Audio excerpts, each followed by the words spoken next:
I still can't help but not like dance every time that song plays. Gonna jam out. That's You're right. hot and sweaty though. So trying to cool down over here. I'm all tuned up from the pre-show. The pre-shoot just got Hot. all hot and bothered. Had to take his clothes off. Welcome everybody to the second episode of season 5. Lauren and Kayleen actually had the pleasure of being the first for season 5, but this is the first episode of Live. And welcome to 2020. It's going to be a great season and a fantastic year for all of us and all of you. And speaking of all of you, welcome to all the people in the live chat. As usual, the shenanigans started way super early. I'm trying to see, I think Walt was the first person. 2:19 p.m. Walt was the first comment. So Walt gets the Keystroke medium golf clap of appreciation. Thank you, Walt. And let's see, Jay Oliveira's here, and Kayleen, and Bill, and Rick, and Shadow, and all the usuals. Jay Clifton. Hello, everyone, and welcome to the kickoff show for season 5. I am Josh Hayes. We are live with Scott Moon, Ralph Byrne, and Papa Chuck Manley. Finally, that's a video. The real live, not an icon, not an icon. Avatar. Nope, and I'm not setting a dumpster on fire behind me, so don't ask. I think you really should actually set a dumpster on fire. This is the ambiance. I'll light a candle and we'll pretend that it's a dumpster. Pretend it's a dumpster fire. Yeah. Like, it'll add to the ambience of Master of Hounds, wouldn't it? If there's a flickering flame. That's right. Yeah. I can put some candles over here. Yeah. Well, we need to hold it the whole time in your hand, like it's some like candle. Fireball. Redo the intro to have a big burning dumpster fire. I actually thought about doing an intro that it was basically all of our foul ups, like a 30-second roll of just that would be brilliant. Yeah, that'd be brilliant. Set the tone. Our little FDFFFs after the show goes. Yeah. I might steal. Kayleen did a video way back last year, 2 years ago, maybe, where it was just it's like a whole string of us through the seasons. I might take a Mean Goose. Put it in there. We're doing an NC-17 episode where we talk and use the profanity. Yeah, we need to have a big warning splashed across the thing. For those of you at home, make sure you're wearing headphones because you really don't want your kids to hear this one. Could do one like Stargate did, every season they would have a comedy sort of episode roundup. Yeah, I'm down. Guy says it should not be 30 seconds. It probably would have to be more like 30 minutes. 30 minutes long. Yeah. Well, the video that Kayleen made is like 5 or 6 minutes long, and it's hilarious. Like, I think I probably watched like 7 or 8 times, like in a row. Good times. Is this one where Chris Guillory was saying something like, I got a load of drugs out back, and you guys were like, we can't. Yes. And he was like waiting for people to come knocking on his door like we were going to swat him with all the. Yeah. That's good times. Let's see. Where does he get all the wonderful toys? Rick, we've been over this several times. They're collectibles. Actually, got a new one. There's a new Iron Man up there. I don't see a Baby Yoda up there. Really. Where's the Baby Yoda? Dude? I need to get a Baby Yoda.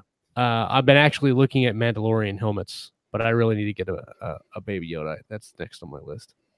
But now I got a whole so I need to do a video of my office because I just recently rearranged some stuff and moved some stuff around, and now I've got a lot more space. I've got a lot more room for activities now. It looks a lot less like a claustrophobic nightmare now than the last time. Oh yeah. The walls were closing in on me just seeing you through I was just welcome to Keystroke Medium, and I'm in the closet. Oh man. Well, we're going to talk about goals this week on the show, but I want to talk, as always, like we like to talk about what we've been up to. Ralph, you haven't been on the show in a really long time, but you have been doing a metric crap ton of writing, working on the Great War books. Tell us a little bit about what you had going on this week, man. You had a kind of a fun accomplishment today. Yeah, I finished book 4 in the series, so that's great. It's just nice to be ahead of yourself a little bit like that. Since the last time I've been on, managed to get an audio deal as well, so I've actually sold those 4 books, so it feels nice to actually have earned a bit of an income from them, even though obviously they're not out yet. but yeah, it's going to be a big year for me, I hope, and hopefully I'm far enough ahead of myself now that I can start. They'll be released. Well, be a quick release kind of thing, and I don't have to have all that stress and pressure of constantly having to get 5 million words a day just to do it. He'll be on Skype pretty soon. Yeah, I need 6,000 words a day to meet my deadline. So I just messaged Jeff for about maybe getting a week extension. We're doing that word count thing, the keystroke word count one. But as I've been doing the final revisions today, I realise as many of my chapters are in negative words as they are in positives. As you kind of cut the purple prose and you sort of whittle things down a bit. And it's a stronger piece, but I'm like, using word count as a metric, it's a bit like, you feel like you're stepping back a bit. That's right. I track time on my personal sheet too, because sometimes, that sometimes just putting in, like say you do 7 hours of editing, you didn't get any words, but you had to do it. So yeah, but it's nice to feel like I'm taking steps forward. I had to pay my tax today, which was awful, and I'm normally quite pragmatic about paying tax. I kind of view it's a necessary thing to do, but today I was taking the J.R. Hanley view that tax is theft as I was pressing the pay now button. You evil tax man. No joke. Yeah. It's annoying, but I do like to have roads and cops. And aircraft carriers and necessary. I could do without them. Today I could do without them. Tomorrow and yesterday, it would be a different story. Yeah. I like all those things. I don't see why I should have to pay for them. That's ridiculous. I just want them to show up when I need them. That's all. Yeah. It's like we deal with sovereign citizens and stuff like that. They're like, we're not using anything. You're driving on the road that our taxes paid for. Well, like with your non-tagged vehicle. I'm not driving. I'm traveling. I'm not driving. I'm traveling. I'm not a person. I'm a what do they call it? I'm an entity or something like that. I'm an entity traveling. I'm an entity traveling. Entity. I don't respond to the straw man. Then that's when you just stand there like, oh, I'm sorry, sir. I didn't know you were entity traveling. Have a nice day. Please proceed doing whatever you want to do. I was trying to get coffee when you ran the red light in front of me. You guys get them as well. We had a rather fun experience when having arrested one, put him before court, and then he charges across the dock trying to perform a citizen's arrest on the judge for unlawful imprisonment. I'm sure that went well. Awesome. It's the only time. That sounds like a sitcom. Oh, it's moment. hilarious. It really does. Hilarious. Yeah. Now, bear in mind, oh my God, murder, rape trials, the works, and it's very rare the judge will immediately sentence the person in the dock, the defendant, to immediate jail time. But they was just unless they take him attack downstairs. He's got 30 days in the clip. I love there was a video clip, and I can't remember where it was. I want to say that it was down in Florida or something. And this girl had been arrested. I don't know what she was arrested for, but it was on a video chat thing, and she was standing in front and talking to the judge or whatever, and just like completely disrespectful, and just kind of basically giving him the finger for the most part of the conversation. Well, then she actually does. She says basically something like, well, I've seen that one. Yeah. She's like, oh, go screw yourself or something like that, and walks off. And he's like, no, bring her back, because he was going to let her go. And he says, bring her back. And they bring her back. And she goes, yes. And he said, did you just tell me to go screw myself? And she says, yes. And he goes, okay, 30 days in jail. And she laughs. And I took her to jail. She flips her off or something like that. And he goes, oh, you got 30 more days. Do you want to keep trying? And then I was like, oh my God. You may not like judges, but that's not the place to take that. That's not the place to fight that fight. Yeah. Don't do that there. No, that's not a good idea. Are you sure this lady wasn't a cop? No. It sounds like something a cop would say. Yeah, it's definitely something a cop would do. What thank God. What have you been up to this week besides fixing your... Wait a minute. Do you guys see what I see? Bill, it's locked up. Somebody screenshot that. Bill, get it. Screenshot it. Is he there? Oh, this is so awesome. I'm screenshotting that. Is he doing a Steve where he's suddenly going to burst to life and say, gotcha? No. Or... Because he's sitting in his office like smashing the crap out of his computer desk trying to get it to work because it just worked, and now he's so mad. You could there he goes. So when he comes back on, the pictures will all be hanging down. I need to share my screen when he starts sending me nasty messages on Facebook like bleep bleep bleep bleep bleep camera computer bleep bleep. We now enter the profanity segment of our show. He's gonna come back on. He's gonna be so pissed. Oh gosh, I love this show. There we go. He's texting me right now. That's awesome. Scott, what have you been up to this week, man? I did, mostly writing and working. Had a bunch of holidays, so now I have to actually go back to work for full weeks. That's always fun, but writing, I started taking jiu-jitsu today, so I got like bruises on my neck and stuff, which is a good time. And so my 9-year-old wants to do it, so we're gonna go and see how that goes. Because you never can tell. Sometimes you take them to do a sporting event and they don't dig it when they get there. So I think you'll like it though. It'll be good times. Hopefully he'll like it better than Jay liked basketball today, because holy crap. If you've ever seen a 5-year-old freak out about basketball, like completely just sitting down, bawling her eyes out because she did not want to go play basketball. Yeah. Kind of like Ralph and I were saying, that's kind of like us before we're going to work. Yeah. It's almost the exact same conversation. Don't make me go in. I'm not going. Well, unfortunately, Chuck, we've made a meme already of you today. I'm sure. And you probably will get the opportunity to make many more before this hour is up. So exciting.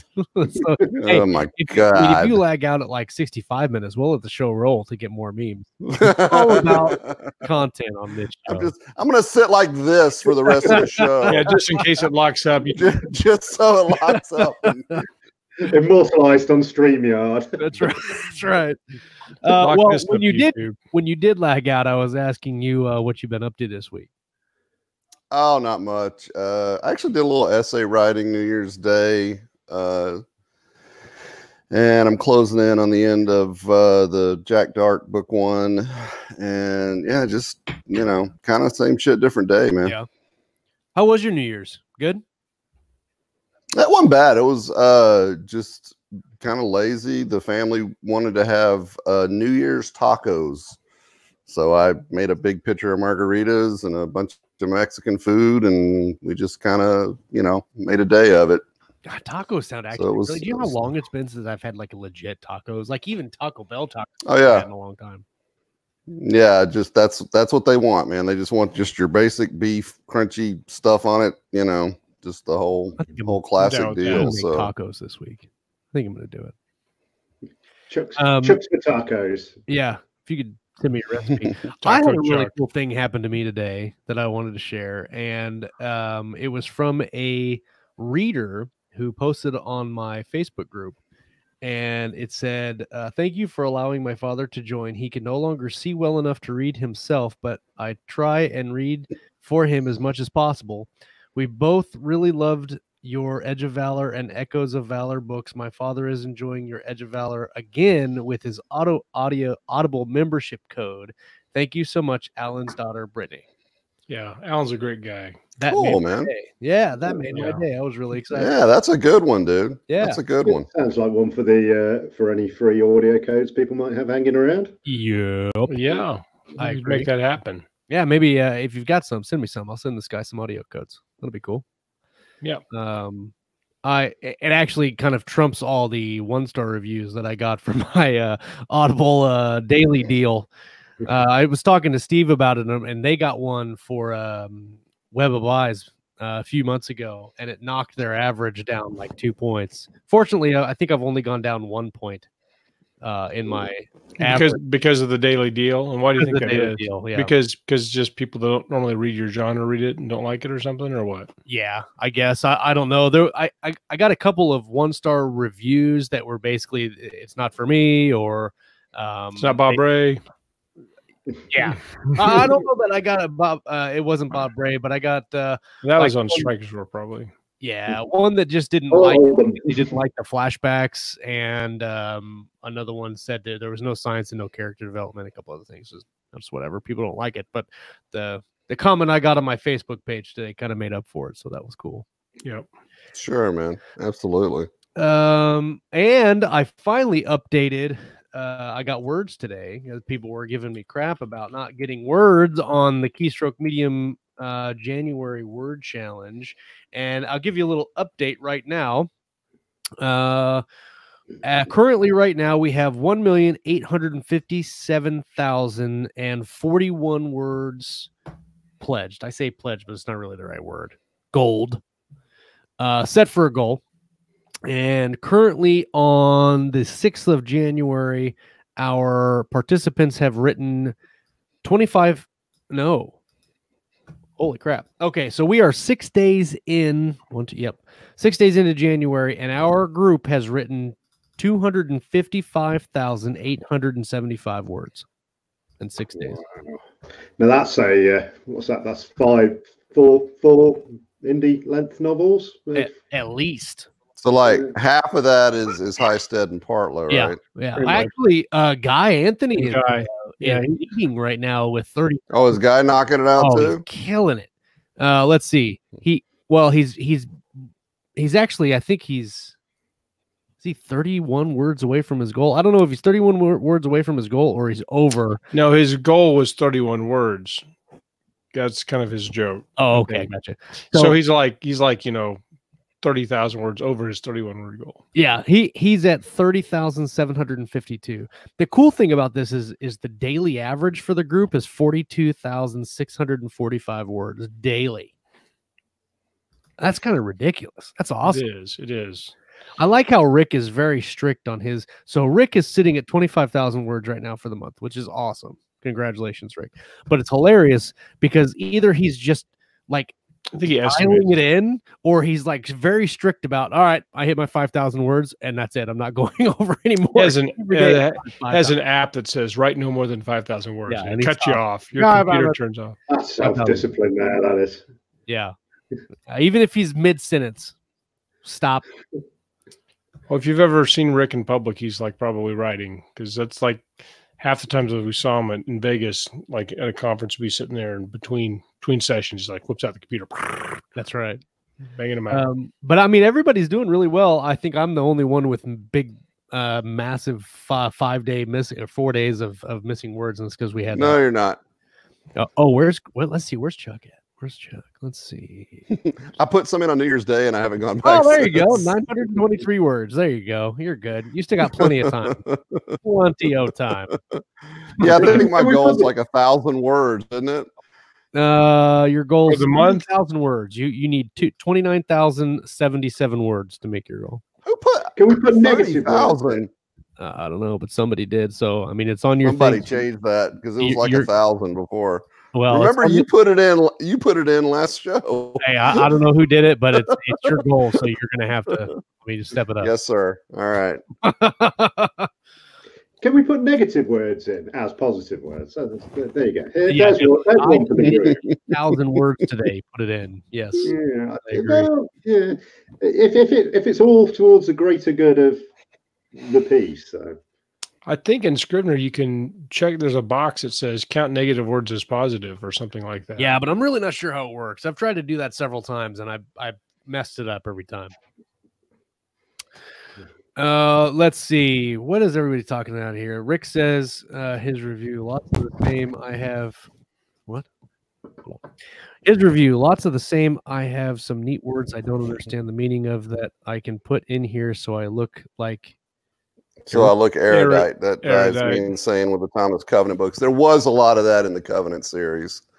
What is it? A lot of really florid kind of Fancy flowery words. paragraphs and stuff. And a lot of times you could see Stephen Donaldson. He just got a little too in love with his own prose. He likes to focus You on know, the and pedagogical meaning of the keystroke medium. yeah, something like that. I don't even know what Scott just said. I have no idea what he said. I think But it he means sounded so good, and that's kind of the point. it means teaching, because I was a music major for a long time, and it always would say pedagogy. And that'd be the name of all. And it took me like 10 years to learn how to pronounce it, another 10 years to figure out what it meant. But basically, it means a class or teaching or something like that, a lesson. Yeah. The learning objective. I remember reading somewhere that Stephen Donaldson's quite a, want about phrase, arrogant person, and I'd love to have Ellen as his editor. Oh, is he in the real world? Yeah, that would be a brilliant meeting. Him and Ellen would be great. Ellen just beating him down to size would be amazing. They should put them both definitely be a. They should have a show. They should definitely have a show. Honestly, that would be fun to get. I mean, I'm sure she probably doesn't have time at all for it, but to just get Ellen to like take her editor's pen to some of these classical fantasy works that people like to crap on. Like the Covenant. I actually enjoyed the story behind the Covenant books, but Donaldson, he does love the sound of his own prose. But just to see Ellen's reaction to something like that, you know what I'm saying? That's entertainment right there. I'm not sure she's a big fantasy fan. I was reading twice as vicious. Children of Time. It was the 2016 winner of what's his name? Arthur C. Clarke Award. Tchaikovsky or something? Something like that, yeah. And one, he's overly verbose, but two, he likes his sort of long words, which a thick person like me doesn't get. But three, there was no sense of drama or tension in a lot of what he said. So there was a shuttle crash scene, which seemed to go on for about 3 chapters. There was no urgency behind it. We're dying. We're still dying. Still going on. Still crashing. Terribly alarming. I think we might die. It was the literary equivalent. Do you remember that scene in Austin Powers where he's in the steamroller coming towards the security guard? Oh, it's just going.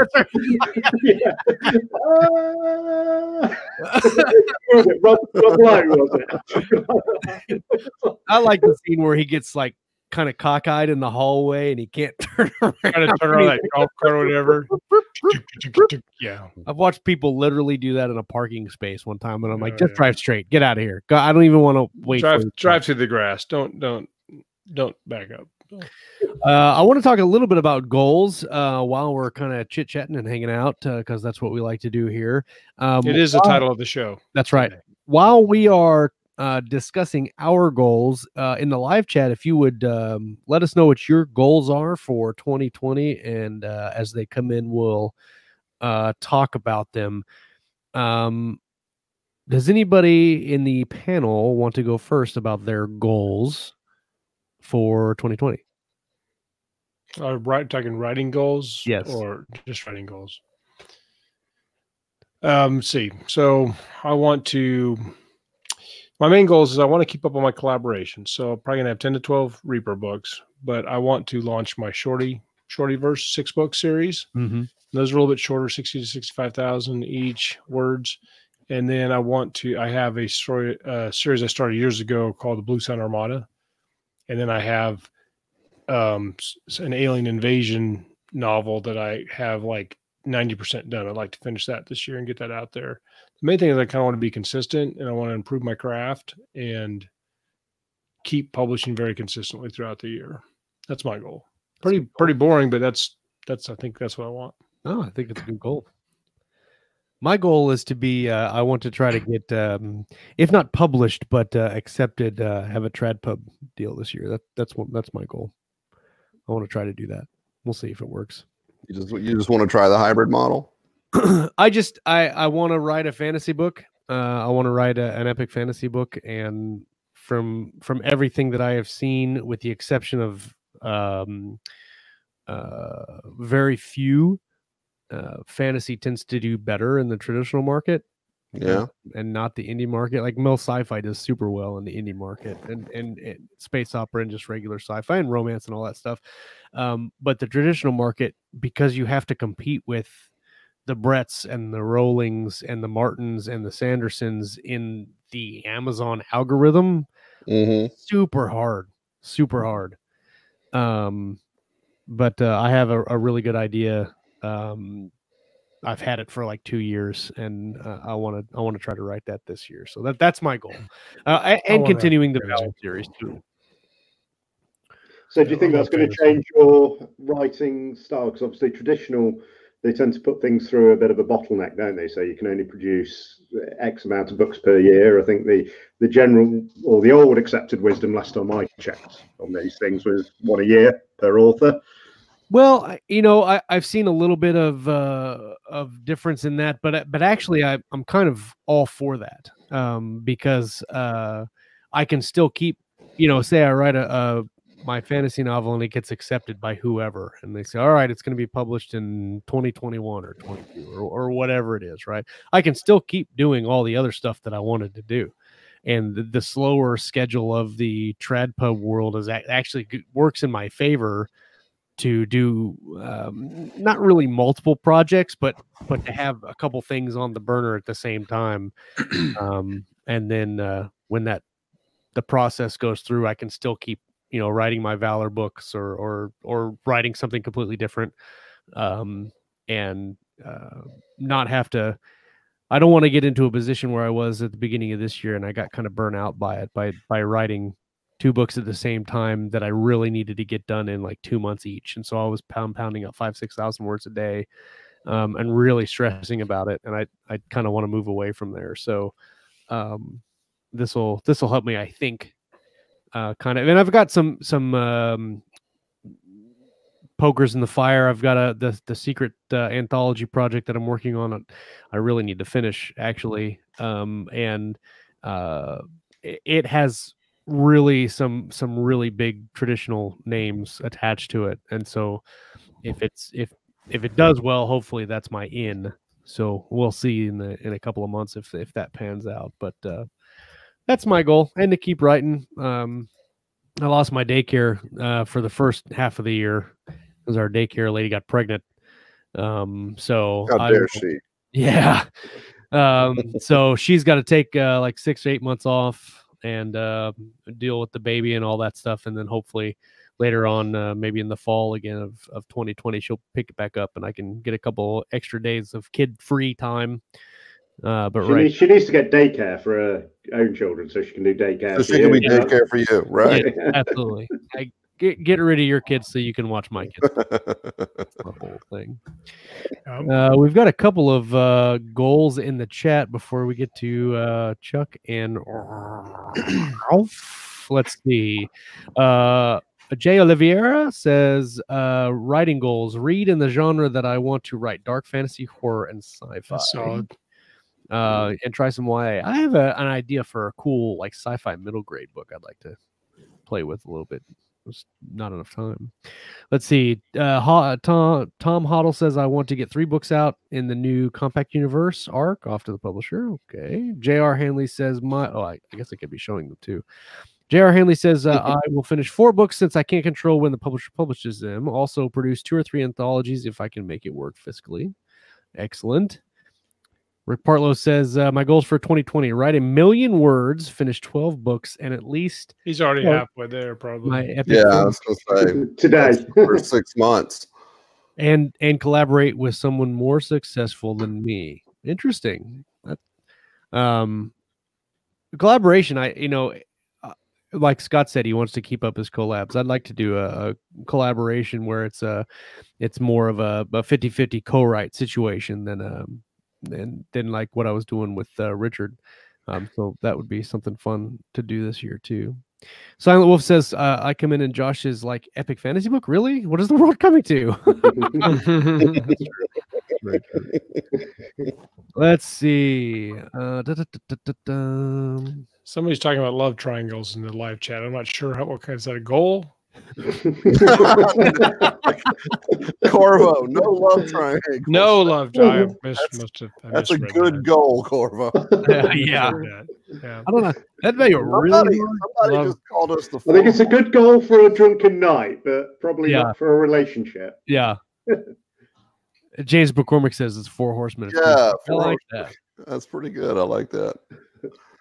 Silent Wolf's goal is to release 1 book and release book 1 and finish book 2 and release in Christmas. Very cool. Very nice. He said he did 88,000 words in 2018 and 10K in 2019. So back to 90K this year in the plan. Very cool. Very good. Let's see. Oh, Jay Olivia says he wants to learn screenwriting. Very cool. Oh, sequel to Cabin in the Woods. Do it, dude. I love Do that it. movie. Love that movie. Guy Anthony DeBarco says, my goal is to release 2 books under my name this year and at least 6 under my romance erotica UF pseudonyms.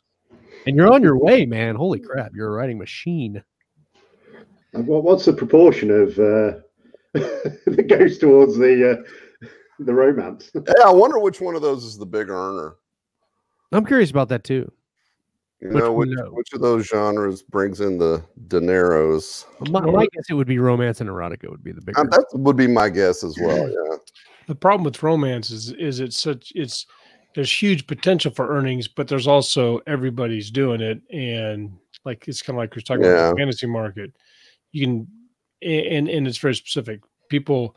Yeah, he says romance by far. Oh yeah. Okay. Yeah, if you can lock into it, that's by far. I mean, most of those people in the 20 books group that post their $30,000 months, they're usually writing romance or erotica. Right. I'm curious, Guy, on the romance books. I from what I understand, they tend to be shorter, so you can write more of them. And then is that why they sell, or why the more money, there's more money in them, is because you can write more because they're shorter, or is it just kind of a bigger market? Let's see. Kayleen says first 3 books of MLO published. That's her goal. Okay, next 3, maybe start pub at least writing. Minimite 3rd book published, outline adaptation of said children's book for a full novel. Very nice. Oh yeah, Spy on More and Fear Less. Definitely. Fear Nothing. That's Dean Koontz' book. Yeah. One of my favorites. No, JR says spill the secrets. Where does he say? Spill secrets. I cannot spill the secrets yet. At some point. Is that the name of your erotica? Yeah. Spilling something on your erotica. Guy says depends. General romance is 50 to 60K. Urban fantasy is around 75K. Yeah, that's what I was thinking. Yep. All right. Chuck or Ralph, what are you guys' goals for this year? Age and beauty before me, Chuck. Go for it. Oh, nice. Age and beauty. I was Gotta gonna get it in say, before his computer. you're almost a guest at this point. It's been so long. You should go first. but I'll do it.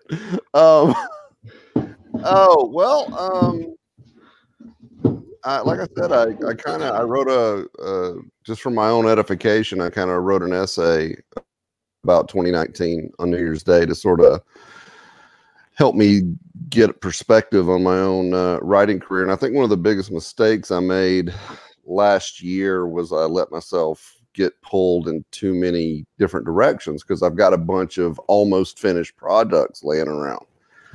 So my first goal this year is going to be to finish the book I've been working on forever with Atheon, because I moved and everything else and it just completely screwed up everything. But and then get that done and sent to them to see if they're even still interested in spending time with me anymore. And I think I can do that by the end of the month, middle of next month at the very latest. Then after that, I need to dive back in and, I'm 20,000 words away from finishing the 3rd Brace Cordova book, and have been for, God, months and months and months now. And I just haven't gone back to it. And you haven't had time, or do you have a hard time with the ending? No, it's for some reason I had a rough year last year, just production wise, and I know where it's going. I just didn't write it, and so that'll be my next thing, and I hope to have that done within say 6 or 7 weeks of finishing Dark Devices, the first Jack Dark book. And then after that, I've had people asking about the next Pikmin File story. So what I'm trying to sum up is that I want to try and wrap up, like the Brace Cordova, I want to get closer to wrapping up that series. And I want to, my biggest goal is to sort of narrow my focus. Yeah. And just when I'm writing one project, only work on that project and say, okay, I'm in a few words on this one and a few words on this one, and not be so scattershot about it. And you know, I've got enough to do on all three of those series that should fill up my writing years. So, and I want to be a lot more diligent this year, since again, I went through changing houses and all that stuff last year. It just threw everything out of whack, and I want to be a lot more diligent about my day-to-day routine this year. So those are my big goals. That's one of the things I'm kind of trying to focus on right now is getting back into the routine of getting up and smashing words. I've been getting back into exercising and going back in the gym, and I've been doing that in the mornings. But I think I'm going to have to kind of reschedule that a little bit, because I've been slacking on the words because I've been putting in the work at the gym early in the morning, and that's where usually most of my mental energy comes in the mornings, and then pushing the gym time till later when I don't really have to think about it. I can just go and do it like 8-9 o'clock at night, run to the gym, get a good workout in, and be done for the day. I'm probably going to start that next week, probably start going later to the gym so I can spend that good mental energy in the morning working. I was working on a scene yesterday, and I was sitting in front of the computer for probably like 15 minutes working on it. And by the time I was done with that 15 minutes, I had absolutely no idea what I wrote. And I was just like, I have no idea what's going on, and I don't even know what the characters said to each other. And I'm like, whatever. I went through a lot of that last year. I know what you're talking about. Yeah, it was kind of weird. Like I knew what I wanted to do with the scene. I knew what I wanted the characters to do, but after working on it, I got to the end of it, and I was like, well, I don't know if I did anything that I was trying to do, and I don't even know what they said. So anyway, you mentioned that guy's got a good quote reference that point. You're gonna put that up on the screen about health. I had it holding for another thing. Let's see. Here we go. Hey, at Keystroke, health is more important than writing trust an old man like me. Yeah, you got to take care of the meat suit, man, and that's the outside of writing. That's something else that I really feel like I would benefit from this year. It's just, even if it's just taking a walk every day, I kind of became a slug for a while. Yeah. I've always maintained a healthy mind equals a healthy body. You've got to keep the as you say, keep the meat suits functioning, haven't you? And that gets the blood to the brain. I love it. The meat suit. Chuck Manley original. I actually stole it from Supernatural, the meat suit phrase, but yeah. What about you, Ralph? What's your writing goal this year? It's mostly going to be based around releases, I think, rather than pure word count or anything like that. So I will have a release in March, release in April, release in May. June will be a box set month, so that'll be 4 releases. July will be a promo month, so focusing on just promoting all that has come before. August, September, October will be 3 more books, and of which I've done the July one. So yeah, it's going to be a fair few releases. As I say, I hope I'm far enough ahead of myself now that that's going to be practical to do. So they're going to be, well, obviously, but there will be simultaneous releases. So that's one of the things I've been keen to do, not separate the ebook and the audio, so that both can. Are they all going to drop at the same time, even the subsequent books? Yes, they're all planned out so that they will do. So we've got Jeffrey Kafer coming to do the narration. He's the chap who did like Jay Allen's work and so on and so forth. So he's got a nice little pedigree behind it as well.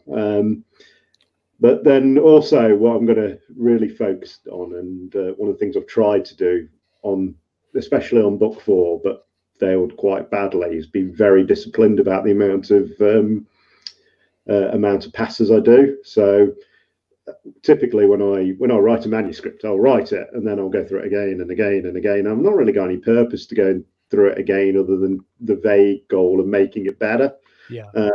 Whereas now I want to get down, first draft down, then do a pass to really try and bring out the characters, then do a pass to really bring out the descriptives, any necessary exposition, that kind of thing, and then a final pass for consistency and sort of author level proofing, which, as we all know, is nowhere near final quality proofing. Yeah. And then it goes to the editor. So keep it really disciplined with sort of 4 passes to try and up my level of production. But we'll see how that goes. I'm a bit OCD about that kind of thing, so I'll probably do it and then think, well, I'll go through it once, just or twice, or 3 more times. But that's it's like Scott saying, "I'll just do this one last course. I'll just do this one." Yeah, are on me, but my courses. Well, we thought you might be getting cold, so Thanks, Bill. Oh, that's awesome. I love that one. Now you know how my kids feel. That's Chuck taking a course. Oh, man.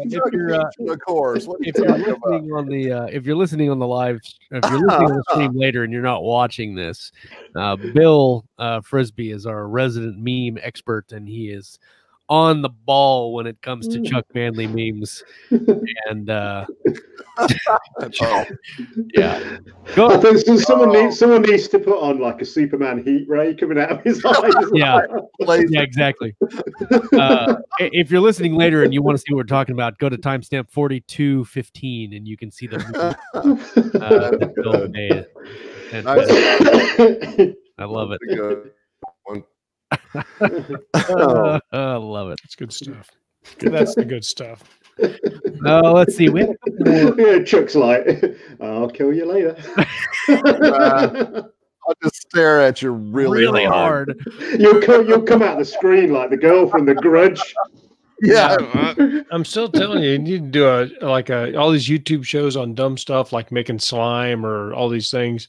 We should just have a staring contest one and just like legit staring contest. And that would probably go viral. It's funny that you mentioned that because I've been watching this YouTuber called Mr. Fruit, and he plays a lot of first-person shooter games. It's weird.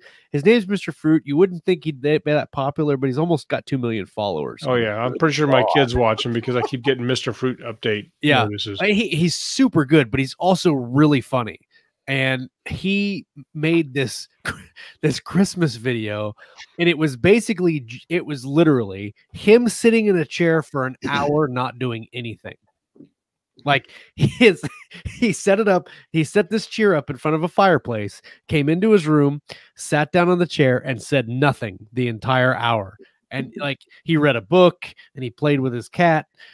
That's it. That's all he did. And people just sat like I was literally fast forwarding to the video, waiting for something to happen. And people watched it. And they loved it. They loved it. I'm going to do a gentle humor at your expense. Yeah. I remember when we first met, and was it when we were doing the explorations, the first one? And you're like, you're show happy. You were doing shows about everything, and you said, right, I'm going to do an hour of me writing my yes short story. Yep. I've actually you typing for an hour and go. Yes. No, I've actually thought about. I watched the whole thing, top to tail. I've thought about doing that again and just seeing how many people I can bore. Let's see. William Tyler Davis says his goal is 4 cozies, 2 romance under pin name. Let's see. Thought I saw another one in here. I don't know where this comes into play, but it needs to be said. Hormones. I don't know why. Okay. But hormones. Is that a goal? Yeah. I don't know if it's a goal or not. Maybe it's hormones. Homonors. Hormones. Homine. Oh, Guy actually has a good one for Chuck. No. Guy says was the essay about setting up webcam. No. No. It should be though. There should be an. It could have been. Well, there would have been a lot more blue language in the essay had it been about the webcam. You'd start out like, normally you read these because you're actually wanting to know how to do this. I'm going to talk about how it made me feel. Yeah. Yeah. Yeah. They have to invent a new rating just for the amount of swearing. That's right. That's right. Corvo says one of his goals is to write by hand because he's got a few notebooks from family. I love writing. That's a great idea. Yeah, that's actually that's cool. Here you go. Writers filming themselves while writing. Yes, that's what I did for the short story, and I've been thinking about just doing a stream that it's not just me writing, but then also just kind of bullshitting with whoever comes and watches and just hanging out. There was somebody I saw. One of the names in the indie space, I don't know if they still do it or not, but they would have it was a guy that did all the stuff with Garrett Robinson. Garrett Robinson. But he would sit there and write, and he'd have a live chat going while he was writing, and people would be commenting and stuff. Yeah, that's what I'm thinking about doing. He did it on Twitch for a while, and I don't know if he still does it or not. Yeah, I don't know how many people came in and hung out with him, but he would do he would do sprints, and he would do 2,500 word sprints, and he would stop and out and chill and talk with the people that were in the stream. And it seems like that would get distracting, having people. Yeah, I'm not sure how shooting questions and stuff. But one of the reasons I thought about doing it was just kind of forcing myself to get the words, basically. Like accountability, like for sure, like for real accountability, because you're doing a stream and you're just sitting there twirling your thumbs, and people are like, "You're not writing." Like, I know. One of the things slapping the keyboard. One of the things that worked really well was when Scott, you were doing one of your Dark Landing ones, the one with the race, right? In it. Yeah.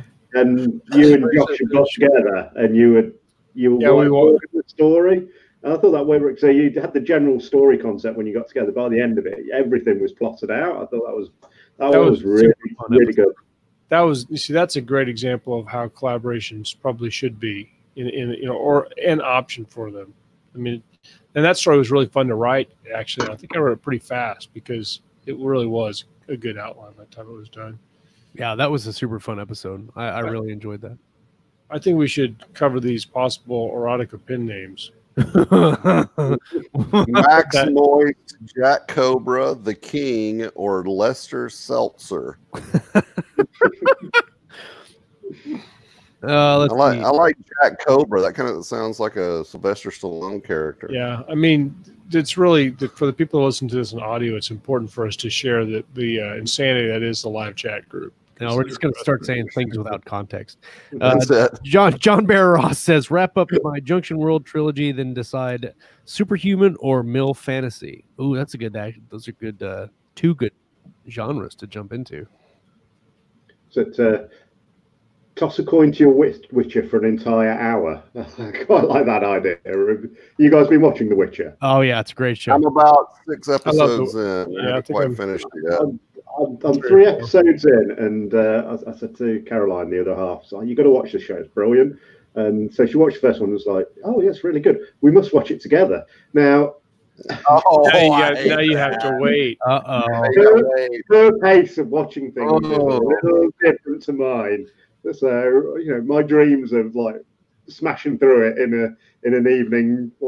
See, the trick is to binge it and then tell them about it so you can watch it again. Yeah, exactly. That's a pro tip right there. Plausible deniability, and just watch it all and then just pretend. Oh yeah, like this is really good. I couldn't. It was so good. I want to share. I was surprised when that happened. Yeah, like everything that happens, you're like, oh, I didn't know that at all was going to happen. That's very surprising. If there's any more catchy tunes in it, like toss a coin to your Witcher, so you find myself wandering around humming that all the time. I found a couple of metal covers of that are actually pretty good. I posted one on my Facebook feed. But it actually lends itself really well to that kind of power metal kind of beat. Yeah, I've heard the dance remix version. Which I haven't seen that. I'm not sure I'm quite ready to get my glow sticks out for it. But the only thing I didn't like that I have not liked about it, and it's really just a personal preference thing. It doesn't have anything to do with the story or the writing or anything. It was the way that the dragon looked in whatever episode it was. I can't remember, 5 or 6 or something. Yeah, the Goldie. Yeah, and no spoilers, Yeah, but like and maybe it's because I'm spoiled on the Game of Thrones dragons, because those dragons are like legit dragons. Awesome artwork, and they look amazing and terrifying. And then they have this dragon. You're like, that doesn't even look like a dragon. So I don't know if that was like canon to The Witcher, like if that's the way they look in the Witcher game, and if that's the case, then more power to you. But I just looked at it and I was like, oh, that's a crappy looking dragon. Well, which is strange because the monster design so far is, let's say, they're in the, as I say, I'm only 3 episodes in. So the first one, like that kind of spider thing in the forest, yeah, that was pretty gruesome. And then the is it the Striga, not the Striga ball, Striga.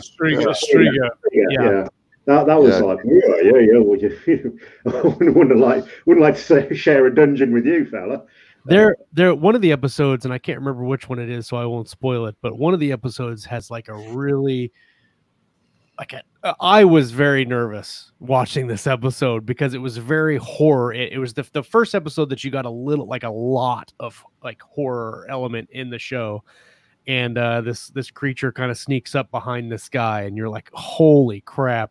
And then it looks horrendous too. And I thought that was, I like the episodic nature of it, but the other thing that I'm not having trouble with, but something I might have to go back and watch later, is that it's not all chronological. Right. That was confusing at first. It's all messed up. And like where I'm at in the show now, I'm realizing things about what happened in earlier episodes. And I'm like, okay, now it all makes sense, because the first couple episodes, I'm like, I don't know what the hell is going on at all. And it's presented in a way that you should know. And then as you get through the series, you're like, oh, okay, that makes sense. So when all of us have watched the whole thing and we're ready to do an episode about it, we should talk about it.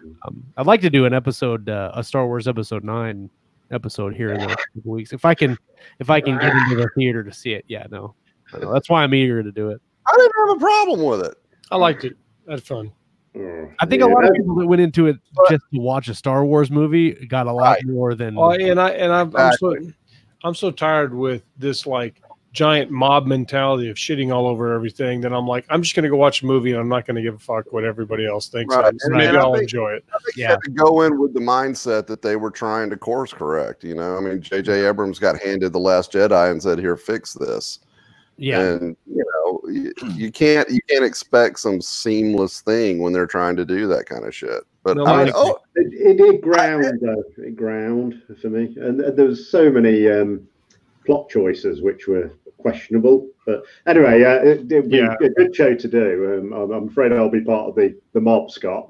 No, and I'm okay with that too, because like I kind of I did the same thing with The Last Jedi. I watched it and tried not to overthink it, but then I tried to watch it again for the show, and I couldn't finish it. And I'm a finisher. If I start a show, I have to watch the whole thing. Yeah. And I got about 30 minutes into it, I'm like, I'm fucking done. I'm right there. That's exactly what happened to me. And I went to watch it for the show, and I think I made it 20 minutes, and I'm like, this piece of shit. No. Yeah. But then, like on the contrary, they can still make good Star Wars movies, well, relatively still, because I watched Rogue One last week again, and I thought, this is awesome. First of all, I thought Rogue One was the best.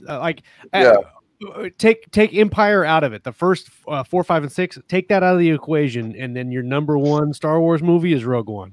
Yeah. Like bar none. I would agree. I'll go far as to say it's probably. It's slightly. Empire and Rogue One are like, sure. I don't even know what this means, like what I'm doing here, because I don't have any idea what that has to do with. The tight. Yeah. Everybody make a different hand signal. Yeah. It's like this. Like this. Throwing gangsters. Don't do that. Tom Hoddle comes back. And goes, of course, Josh throws up hormones on the screen when I come back from the kitchen and almost spit my drink on the keyboard. That's what I'm here for, man. That's what I'm here for. Yep. Rick Partlow says, watching The Witcher or witching the Watcher?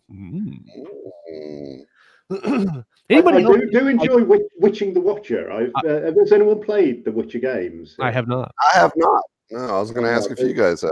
I want to. The I'm afraid Witcher- I'll get sucked down the game Yeah, hole. the Witcher 3 is the best computer game experience I've ever had.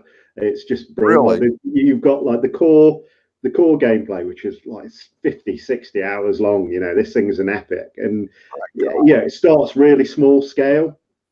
And then it like by the time it finishes, it's sort of at the scale of kind of, you know, Return of the King, Lord of the Rings kind of thing. And it's just, you know, sort of epic battles and so on and so forth. But a lot of role-playing games find themselves sort of descending into like a grind thing, you know, where you're leveling up and you know, there's not story happening. You just get more powerful. This is just story from start to finish, and you keep reaching these points. You think you can't top the next bit, and then it does. But then you got 2 add-on packs as well: the Hearts of Stone and Blood and Wine. And you're thinking, right, like for me, add-on packs have always been like kind of crap add-ons that happen afterwards, you know, low budget. And no, they somehow take the plot and they increase it again and again, like to the point where, like, did you hear what happened with the writer and the game workshop that did the game? Did you hear about that whole cluster? Yeah, because he got a fixed fee or something, didn't he, originally? Well, like, so basically they offered him what amounted to a royalty share, whatever the percentage was.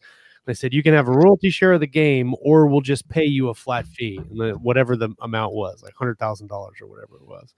And he was convinced that the game wasn't going to do very well, and so he took the $100,000 whatever payout, the flat fee. Well, when the game hit and became a multi-million-dollar success, he was like, "Oh, hold on, up," and they went. I remember the article now, and didn't he work out, or the article worked out that he could have been like 70 million up. Oh, like if he'd taken the royalty, like ridiculously wealthy. And I don't know that they've worked it out. I think that I read somewhere that they'd kind of worked out something. And of course, now that Netflix is going, it's I mean, he beat me for the number 2 spot on Audible for my daily deal, which I'm still salty about. But yeah. But I mean, in hindsight, it was kind of hard to make that decision when you're like, you know, do I take $100,000 now or wait and see if I make? You know, it's kind of a gamble either way, isn't it? So yeah. But it's an interesting. I mean, I think it lends itself to modern sensibilities, and again, we're probably dissecting. Well, I'm sort of bordering on dissecting something which deserves a show of its own. But like, there's a lot of shows now which focus on single protagonists, whereas perhaps a decade or so ago, you had like groups and teams and things like that. Whereas now it's the Mandalorian, which unfortunately we don't get over here yet. But that you haven't seen it?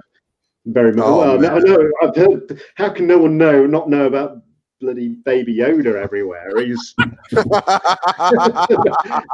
the best meme ever after the ladies and the cat. I do admit I've gone on Wikipedia and I've spoiled it for myself, so I know the sort of general plot. It's great show. It's the best, man. But yeah, so like The Witcher is like kind of a single protagonist, and you know, I'm sure there's a few other examples, but they're what seem to be popular at the moment. It's just kind of really tightly focused on one character. Yeah, so I like that. I think that's what makes it good. And I think that especially in the early stages of at least the series and stuff. I really want to read the books. Everybody keeps saying they're awesome. Tom says, "Spoiler alert! This is the way." That is true. Yeah, I've heard that as well. and you know, having little catchphrases in your thing seems to help with the marketing as well, doesn't it? So all of a sudden, "This is the way" seems to be everywhere on. What's crazy is that there was just one more, Nick Cole and Jason Arnspots, you know, kill them first. KTF. You know, suddenly everyone's saying it to each other. So, you know, if you're going to take something from this episode, then come up with a 3 to 5 word catchphrase and just put it everywhere. What's crazy is the catchphrase that I didn't like of the show was the one that caught on first when it's the I have spoken, the guy with the goggles. He says, I have spoken. Nick Nolte.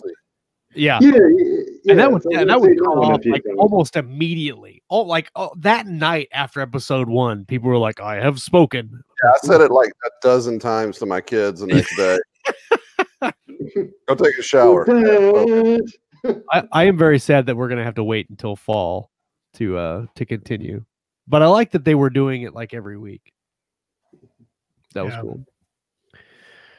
Oh, let's see. When's the next Witcher season come out? Well, they've already 2021. inked for 2. They've inked season 2 and season 3, so we're getting at least 2 more seasons out of The Witcher. But I don't think season 2 is coming out till 2021. No, yeah, it's next year sometime.